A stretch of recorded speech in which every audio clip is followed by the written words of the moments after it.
Welcome to the Embodied Wisdom Podcast. So my question to you, Karen, would be, what is a freedom coach? Oh, freedom. Freedom is such a cool feeling, and freedom can be anything. You can have your emotional freedom, spiritual freedom, geographical freedom. Like, what is it for you, right? And a freedom coach is basically what I do is I help people, mostly women who are 50 something, find that joy again. And let's bring your dreams, your passion to light, right? And that's pretty much what I do. I know most of my clients, they're in that 9 to 5 job, whether it be corporate or whatever it is for them. And they have this business idea and their dream work or business.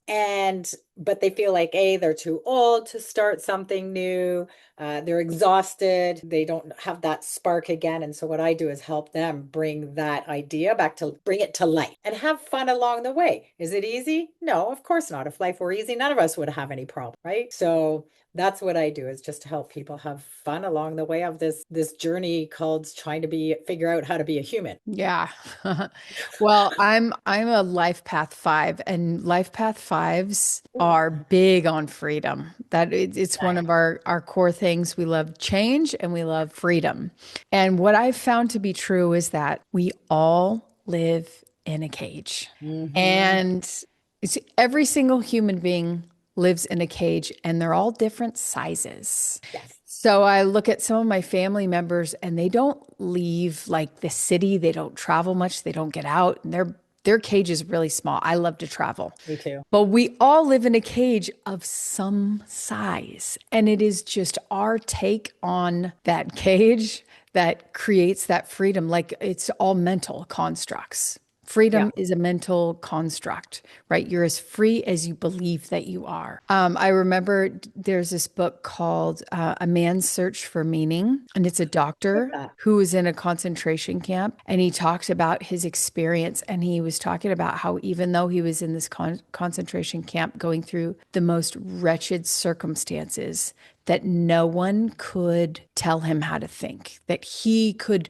perceive and for himself. And I just found so much strength and freedom in that book of like, yeah, it doesn't matter what your circumstances are. The freedom is within you or not. Exactly. And what do you want from this life, right? Because here's what I know. There's a lot of people passing away, right? And it's giving me another wake up call. I feel like we get many wake up calls. I'm a cancer thriver of, 15 years or something. And it was a huge wake up call for me. Right now, I feel like this wake up call for me is, seeing people who I know who have passed away, especially people at a young age. And I can't even imagine what the families are going through. However, what it's teaching me is what's important and what's not. Are some of these things that I stress out about or things from my past and this and that, like, is it that important?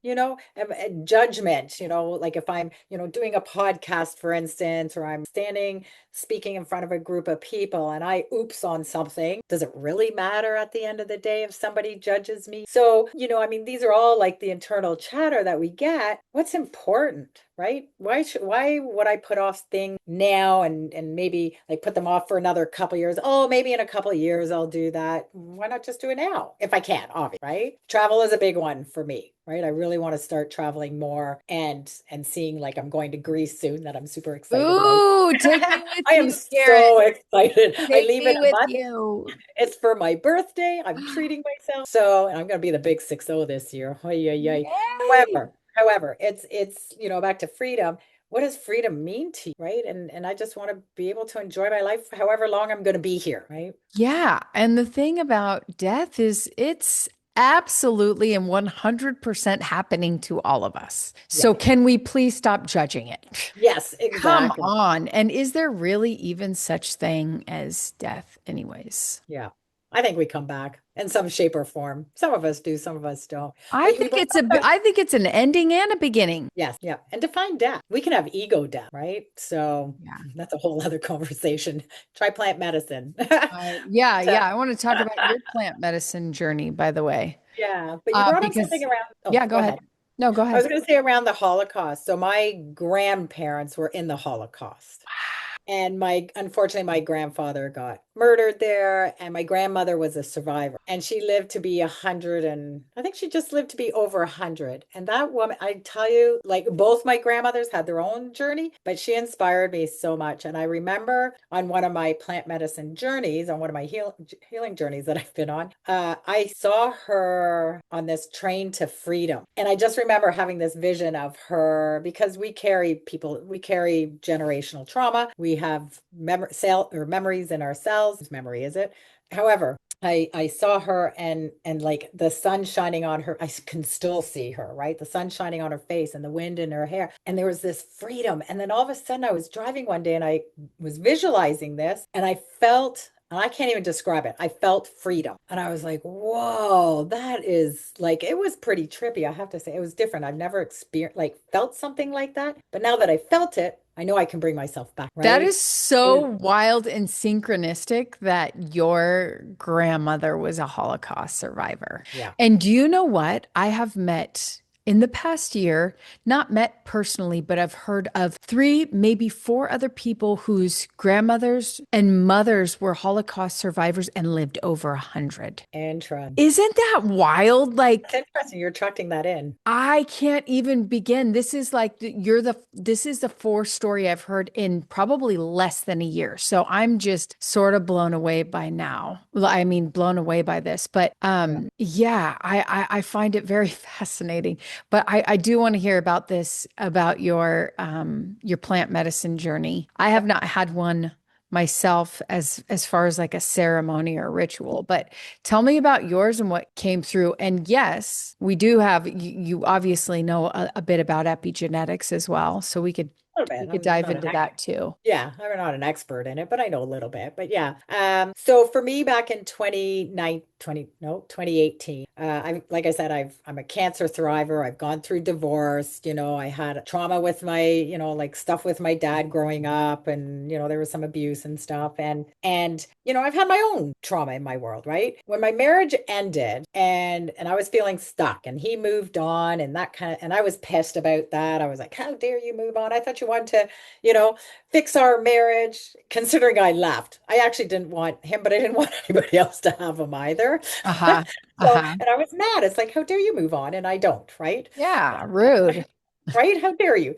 Anyway, however, in 2018, I went, that's it. I'm going on a healing journey. I have no idea what that meant. And I remember going to an event. I'm also part of a network marketing company. And I went to this event, and the speaker had said, if your life hasn't changed in the last year or even 2 years, go find out what your blocks are. So I went, okay, well, my life, my business, everything's falling apart. I have this thing called the block. Right. I went up to one of my mentors and I said, how do I get rid of this thing? Because it's getting in my way and I need to move forward. He said, go find a coach that knows XYZ. So I did that. My friend's sister runs a retreat just north of the city here in Toronto. And she runs a retreat. And their 2 shamans where they do ayahuasca. And I couldn't even pronounce it, let alone I didn't know whether I wanted to do this or not. Right. I didn't know anything about it. I did a lot of drugs back in the day.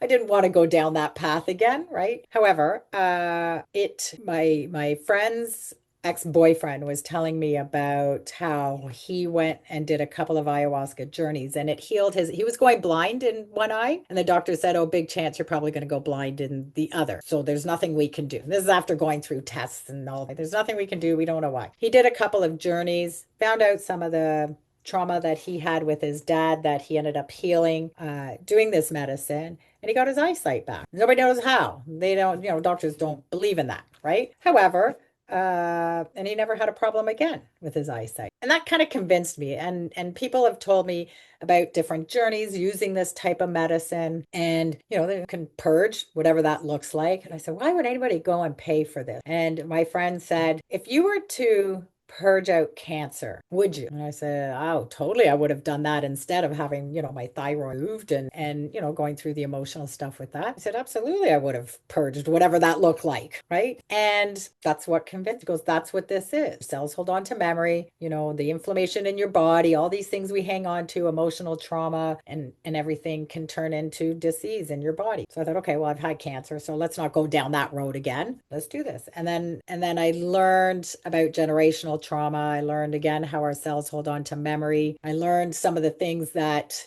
I buried many years ago as a child. When we can't deal with trauma as a child, let's just bury it because we don't have the tools to handle it, right? To be able to navigate through that. So this medicine helps to kind of bring up some of this and show you who you are, who you truly are, because we give pieces of ourselves away. Now it's all about how do we bring ourselves back to us, into our heart? How do we learn how to think for ourselves and understand the monkey mind? So it's taught me self-love, forgiveness on myself, on family, but it's taught me a lot, and it's helped me get more clarity, discover what path I want to go on and how I want to. Mm-hmm. So That's so interesting because multi-level marketing was a big, it's pretty much what brought me on my self-development path. I just kept getting deeper and deeper. I wanted to know my blocks, and then I kept going deeper and I kept going deeper. And then I realized, it's the trauma. It's the pain attached to the traumatic events within the cells of the body. So that is what I do. Yeah. As a trauma specialist, I help people neutralize the trauma. Amazing. So it's almost as if it didn't even happen. Once the emotional tag is pulled off the event, it's as if it didn't even really happen to you. Yeah. But yeah, that's so interesting. So now, hey, Tammy Cox here. If you're ready to stop repeating painful relationship patterns and finally create the love and connection you deserve, there is a way. Click the link in the description to schedule a call with me, and let's talk about what's really holding you back. Now, back to the show.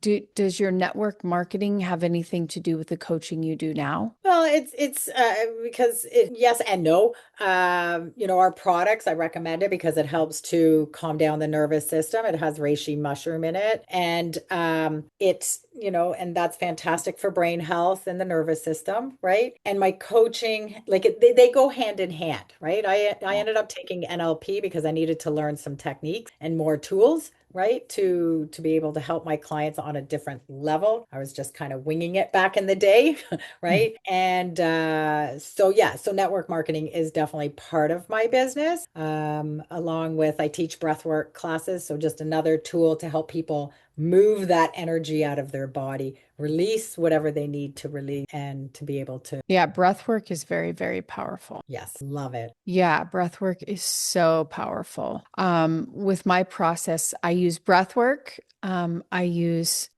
color, and I use it under a form of hypnosis. Oh. Yeah, it's really fun.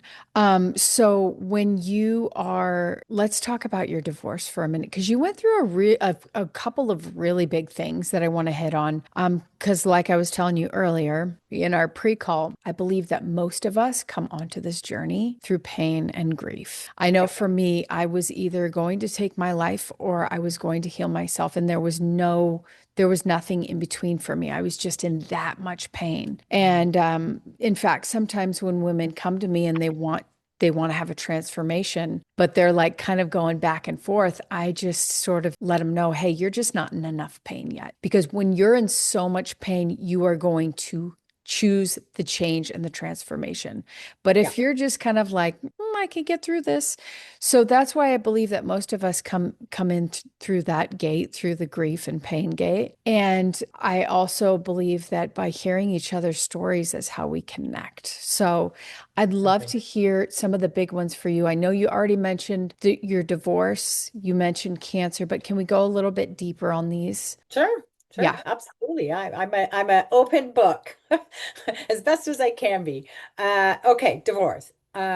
I was married I think we were married and together again. I want to say maybe 16 years, I think. That's bad. I can't even remember that. Anyway, it's irrelevant. It doesn't really matter. Okay, so I was married. We were with him for, let's say 16 years. And it was great at the beginning. We just really connected. And I went back to school at one point because I got married. We got married. We were 35. When I turned 40, it seems like every decade there's something. When I turned 40, I thought I got to get out of my career that I'm in. So I went back to school, right? And to become a massage therapist. I worked with dogs. And so I became a massage therapist. But here's what ended up happening after my school is that we started to drift apart. And I didn't even know what was happening. And when school was finished, I tried to reconnect with him again. And there was zero connect. Like we tried and yeah, it just didn't work out. Anyway, maybe like 5 years later, however many years later, I was turning 50. We were both turning 50. We were the same age, turning 50. And I thought, like, I kept thinking, like, I was so bored in my marriage. Sorry, Robin, if you're listening to this. Anyway, I doubt it he will. But anyway, but, and he wasn't a bad guy,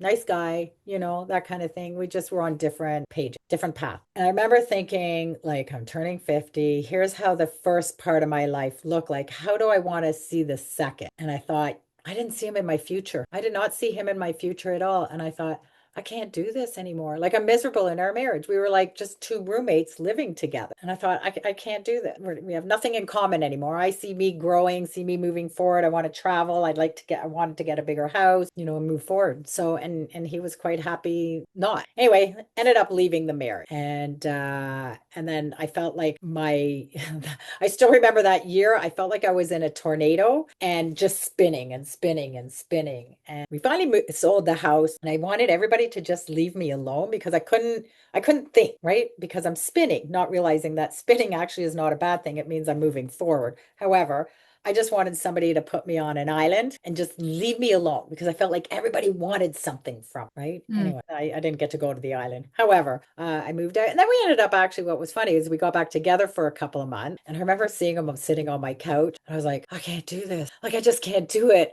He just triggered me so much, right? Anyway, the marriage finally really ended. It took a couple of years till we actually got the divorce because I thought energetically, I can't hang on to this. If I want to attract another guy into my world, I can't be still married, right? Even though we're not together. However, I decided we became friends down the road. We're still on good terms and everything. I have nothing bad to say. We're just not the same person. And I just decided, like I said, to go on this healing journey. I needed to discover who I was, what makes me tick, what gets me excited, what kind of guy am I looking for in this world, to be a partner with and stuff like that, and get very clear on that, which I am. So I stayed single for, well, I guess now 8 years. And now I feel like, okay, I've learned how to open up my own heart. Because people say, oh, go into your heart, open up your heart. It's like, what does that even mean?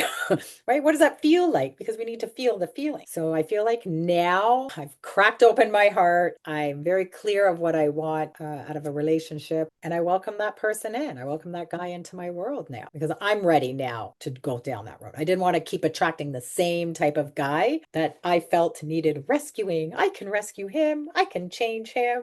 Just hang out with me for a little while. And yeah, it doesn't work like that. Mm-hmm. Yeah, I find it quite interesting that I speak to many, many people, and a lot of women on their healing journey are in the same place you are, that they kind of woke up and said, what am I doing with this guy? Like, what is this life I have? And so they ended up breaking up. They worked on themselves. And now here at this place, they're like, okay, I've worked on my shit. I've got myself in the right place. Now, where's my guy? Right? A lot of them. It's interesting. I mean, it's just what I'm attracting right now, but a lot of women that are there, and even some men that are there, where they're saying, hey, I've been on this healing journey. I've taken care of my own shit. Now I'm ready. Yeah. And they're in this waiting phase. It's interesting. Yeah. Feel free to send one my way if you'd like.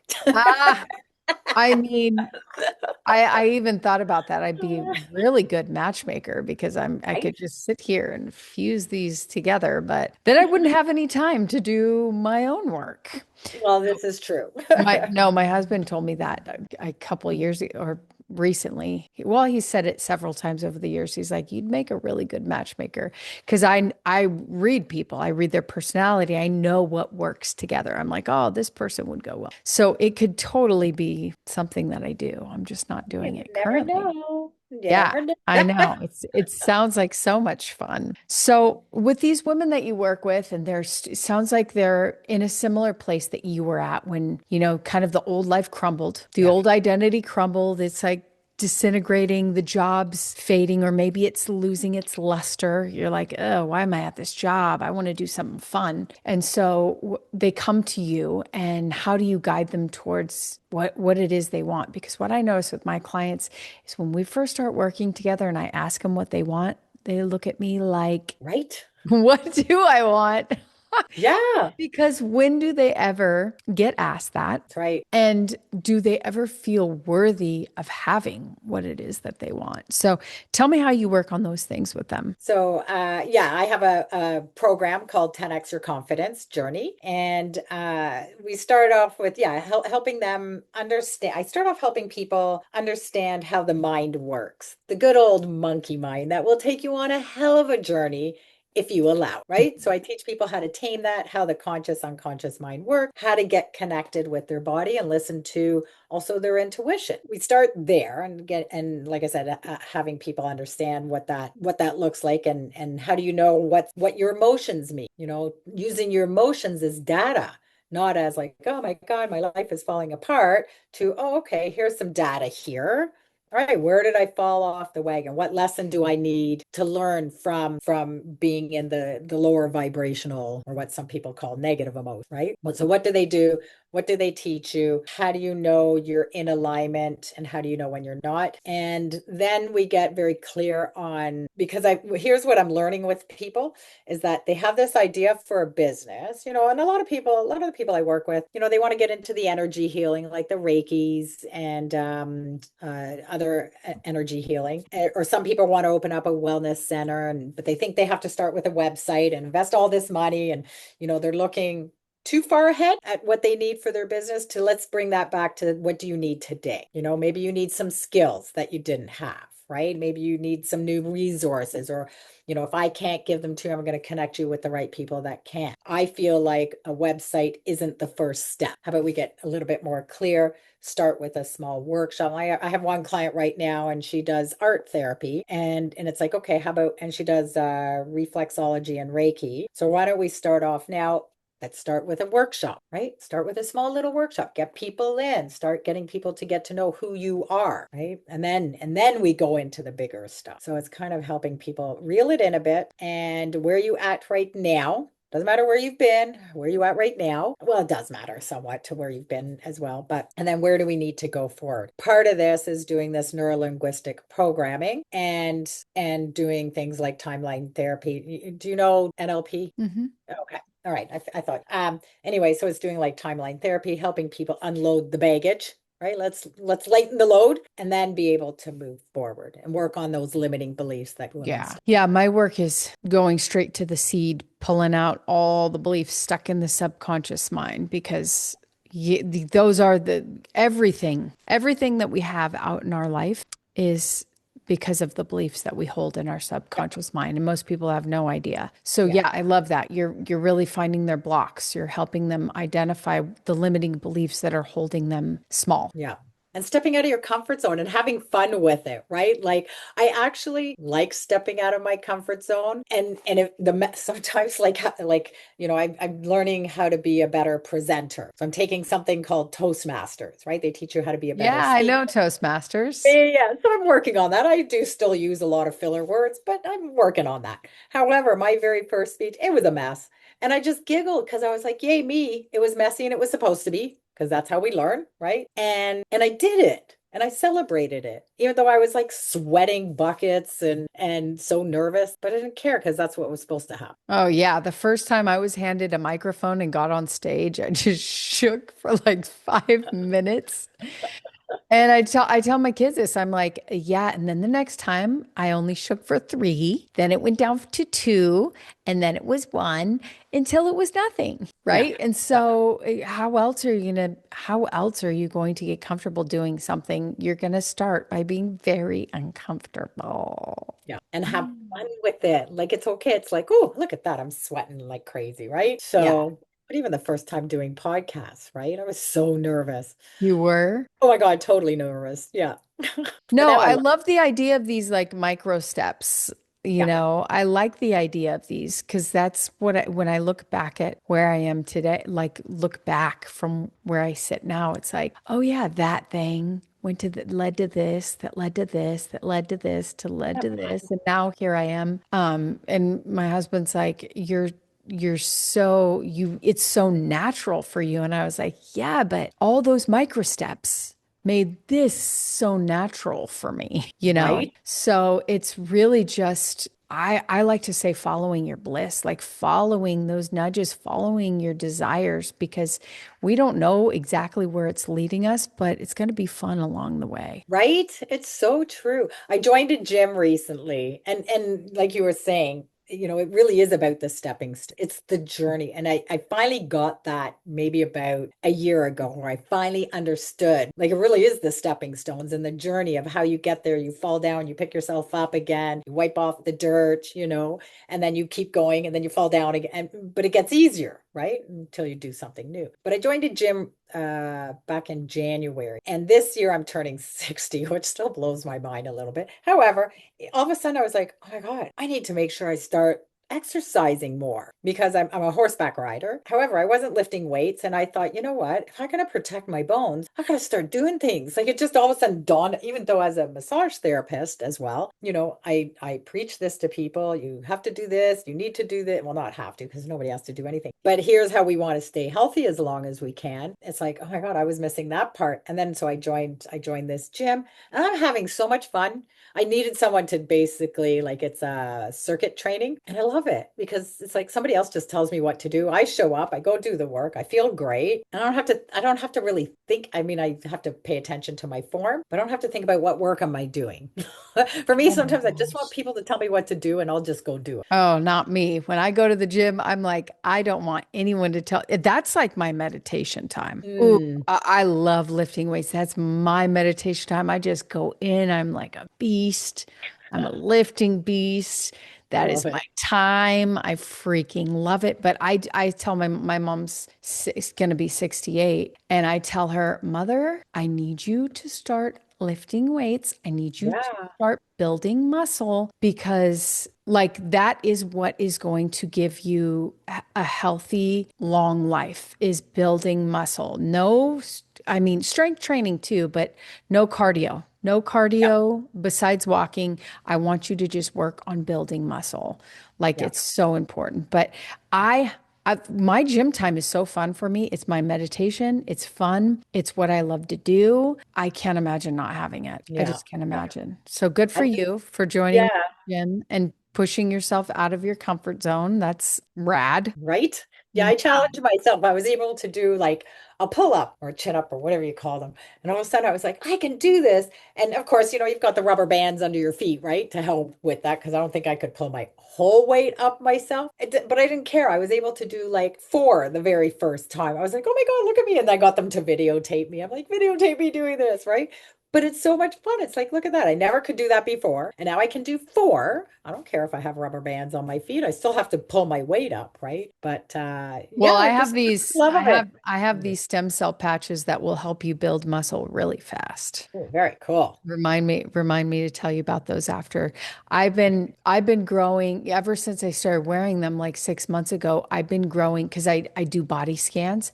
I've been growing more muscle than I have in the like past 5 years, like so fast. So Nice. Yes, we definitely will have to talk about that. yeah. Let's talk about self-love for a minute, because I Oh, think self-love is such a big part about like in transformation. I don't think you can get very far if you do not understand who and what you are, your own self-worth, and you begin to love you and treat you as the leading role, the divine soul that you are. So tell me about how that like ties into what it is that you do. oh, self-love. I feel like that one that can be it's an interesting topic, because I always thought, "Oh, I love myself, no problem." Yet I turn around and like look at my legs and go, oh my God, look at my legs. It's got cellulite on it. I don't want to wear Mhm. shorts because I'm embarrassed. Oh, look at my gut. Like all these things. And it's like, well, that's not self-love. I went to one of those ceremonies, and I remember one of the ceremonies I went to, you go for the whole weekend. And I thought, I want to work on this thing called self-love because I keep hearing all these other participants talk about it. Okay, well, I don't get it. I love myself, don't I? Well, this medicine will show you your shit, right? Yeah. And the first night, was it the second night? I can't even remember. It doesn't really matter. She's amplifying the negative chatter in my head. Oh, I don't feel good enough. I feel fat. I feel I don't know, whatever it was. I don't like my legs. I don't like my gut. I'm comparing myself to other people. And it was amplified. And I'm just like, why is like, I suck at my business, whatever it was telling, I can't do this. I can't do that. And I just was like, I don't get it. I'm here to work on self-love. Why? Like, and I was chatting with the shaman. I said, I don't understand. Like, I thought I was going to learn about self-love. She goes, well, the medicine needs to amplify, and it does. It will amplify it really loud, the chatter of where you're not loving, because you need to see that first. Be aware of the monkey mind that's not being very nice and cutting you up. That's not self-love, right? So then, of course, the tears, I was bawling my eyes out. I thought, I'm doomed and life sucks and this and that. However, she goes, Karen needed to see that. I said, okay, well, how do I start with self-love? Like, I don't even know, right? She says, just start off when you're having a shower. Just feel your body, just touch your body and go, wow, these are like, look at my hands and feel my skin, rubbing lotion, like taking the time instead of being so quick, right? Even like washing my hair, just simple things. I was like, okay, I can do that. That probably took me a week to finally kind of get over that awakening for me, but I needed it. So now, and that was a few years ago, and it's still taking me time to continue to work on the self-love, but I'm more aware of when I'm not being so kind to myself. For instance, if I'm looking in the mirror and I'm trying on shorts or not wearing anything, whatever that is, and I catch myself zeroing in on one spot where I think is a flaw or going, oh, look at that too. Oh my God. You know what? I've got great legs. I love my body. I'm doing what I'm doing for me. And I'm grateful I have I have legs that work. They allow me I used to work in a spinal cord injury clinic. So, it made me very grateful to go, wow, my leg helped me. I get to go riding. I can do all these things, thank you, hands, thank you. And I just go through every part of my body and go into this gratitude. I'm like, thank you. I have a body that works. Mm-hmm. So that has helped me whenever I catch myself going into that non-self-love, come back to be grateful for the body I have, my, everything about my body, my organs, the whole works, my crazy monkey mind at times, and if I need, or what is it I need to do? Maybe I need to go book myself in for a massage, go book me a pamper day, right? And doing that. So sometimes it's like, okay, what does Karen need to work on self-love? She just needs pampering for a day or a weekend away or vacation. Mm-hmm. It's interesting. Have you heard of a past life regression? Yes. Okay. Like Dolores Cannon, Brian Weiss, where, they have these books where, they put people in the deepest state of trance and have conversations with them about their many lifetimes. So in that case, we've had many bodies, right? We're here in this form for this lifetime to appreciate it. But I think self-love, true self-love, is recognizing that you are not the form looking back at you in the mirror.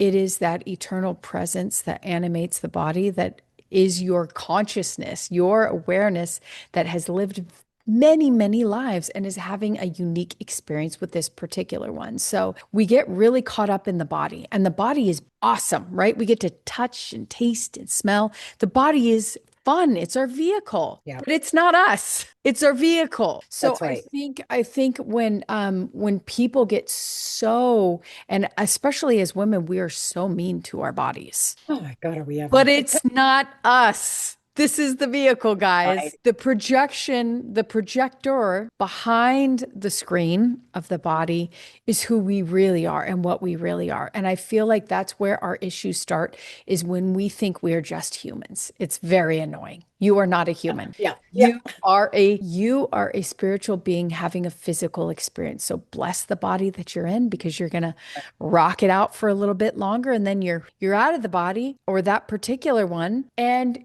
you get to do whatever you want, perhaps pick a new one. So we need to think of ourselves as way bigger than just a human body. Yeah. And it's funny you bring up the past life regression because I have, there's a woman I met recently at a networking event who does that. So you just reminded me I needed to call her because I want Yeah, to, call her.